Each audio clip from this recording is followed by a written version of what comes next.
Welcome in. It is day 329, and you're speaking to the Meeples Champion. And today we're going to be going over a game that is, again, not one of my favorite style games. It's one I kind of wanted to get at one point, but then I played it, and it just isn't for me. It's a game that maybe I need to go back to and try again. I do feel of this mechanic, it's one of the better ones out there. But we'll see when the time comes for me to really get this back to the table and see if it hits. The game is called Summoner Wars. Now, in Summoner Wars, you're essentially playing the idea of a castle defense game.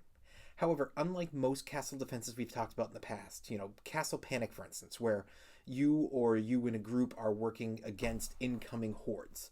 This is a straight-up 1v1, your group versus my group, castle defense. You essentially have your summoner spots, your summoner themselves, and then those are your summoning. So you are going to go into the game and you're going to have, I'm specifically putting pictures up today from the Summoner Wars 2nd edition. So you're going to have a bunch of different factions and you're going to pick a faction to be. You're going to start off with their summoner on your board. You're going to have a couple spots that you can summon to. And you're going to have your starting hand. Now, when you start the game off, it's going to be that whoever goes first only starts with 2 magic. Magic is how you summon people, how you activate certain events. There's going to be certain characters that don't require anything for their summoning. There's going to be certain characters that don't require, for events, don't require any magic to be used. But most of them require something. And you're only getting 2. The second player, who starts on their first turn is the second turn of the game, gets 3 magic, and that's what is the kickoff of the game. Now, during the game, you're going to have your ability to spend magic and summon to your board.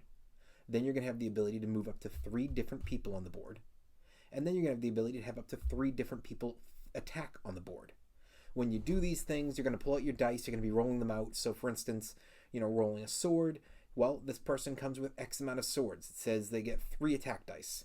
Well, then the attack dice get rolled. If you're rolling for swords, I believe it's 5 out of 6 sides have a sword. So it's a pretty good chance you're rolling a sword.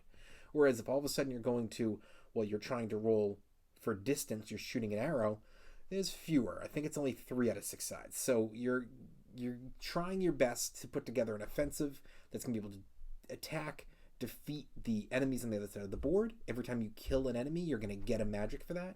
As well as at the end of your turn, you have the right to discard cards for magic per card. It means you're getting rid of potential cards to use, but it's also helping you to build up your magic to get out bigger, stronger cards, or to rebuild your hand up on future turns and then have a lot of magic to spend. So you're going to go back and forth, and this game is going to go until eventually somebody kills the other person's summoner. Now, the summoners tend to be stronger. In the games that I've played, it tends to be 10 health is the summoner. But some summoners may be a little bit less health with a much stronger ability, or a lot more health but not as strong of a summoner. You're trying to keep your summoner in the back row usually. You're not trying to get them out in the front because they're the risk card. You could be winning the whole game. You could be wiping out everybody, and then your opponent could just go for an out-of-nowhere attack with one big card and some kind of an event combo, and all of a sudden they just kill your summoner. It's their only kill. They win the game. So that's the basics of the game. But why don't we jump in? Let's talk our 7 categories and see where this game lands for us.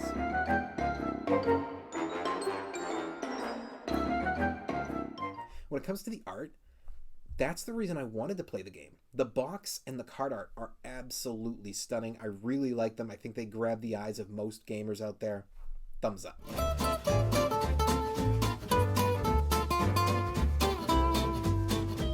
Your components. You have your cards. Your cards are really well put together. I have no issue with them. Great stock, great ability for no tearing, wearing. And then you've got your points for either having health damage or for grabbing additional movement for your magic, and it's all really good cardboard. Thumbs up. Your price. So again, this one doesn't hit huge for me, but I'm not a big tower defense person, so I think for those of you who don't mind a tower defense type game, this is out there. It's in 3 out of 5 board game stores. You might find it in Barnes & Noble. It's going to be online, and you're probably looking at about $50 for this game. For me, that's totally acceptable for its price. Thumbs up. Your difficulty. So the difficulty on this game is that it's really going to hit well for experienced and experts. I think that kids and beginners, though, can enjoy this as well. This is not a massively difficult game. For me, I don't play it and find it hard to play. It's actually easy to play. I just play it and find it not my style of game. So I think all 4 levels have the ability to play this game. Thumbs up.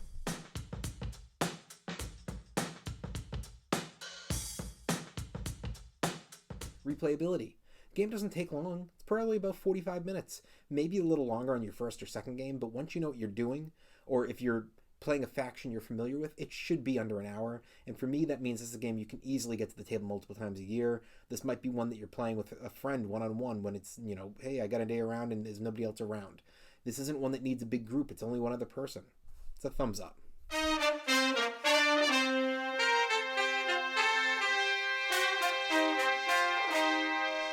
Keys to victory. So the keys are essentially, are you trying to summon a large amount of people? Are you trying to summon just 1 or 2 big people? Are you trying to play defense? Are you trying to make sure to get as many of your different summoning spots out?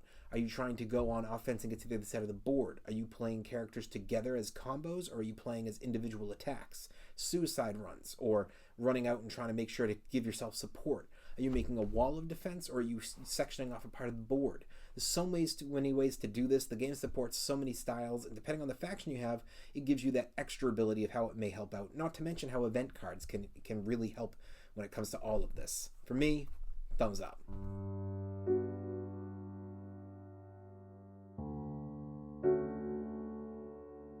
Is the game unique? I think the game is great. It really is for those who like this style, but for me, it's not unique. You've already got Summoner Wars 1, so this is not unique in the fact that it's a 2nd edition. But then it is a tower defense, and the concept of your ability to go off and constantly add to the board, this just doesn't strike for me. I feel like this is not one that is as unique as it could be. I don't think that this is a replica of anything else. I just feel like we've seen tower defense before, so for me, thumbs down. Overall, what do I think? Seems like a pretty fun game. I think if you love tower defenses, this is a great one to try. But even if you're not a tower defense fan, this doesn't have to be completely compared to that. This is more than that. It strikes too much for me in that way, but I just dislike that style so much that it's hard for anything to hit for me.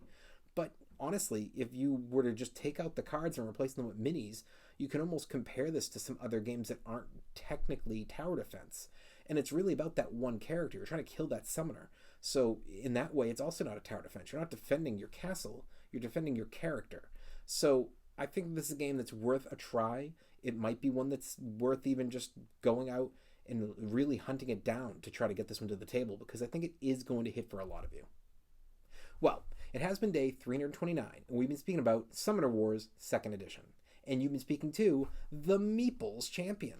Like, share, subscribe, and check down below in the description where I'll be adding an Amazon link in case you want to get this game for your collection.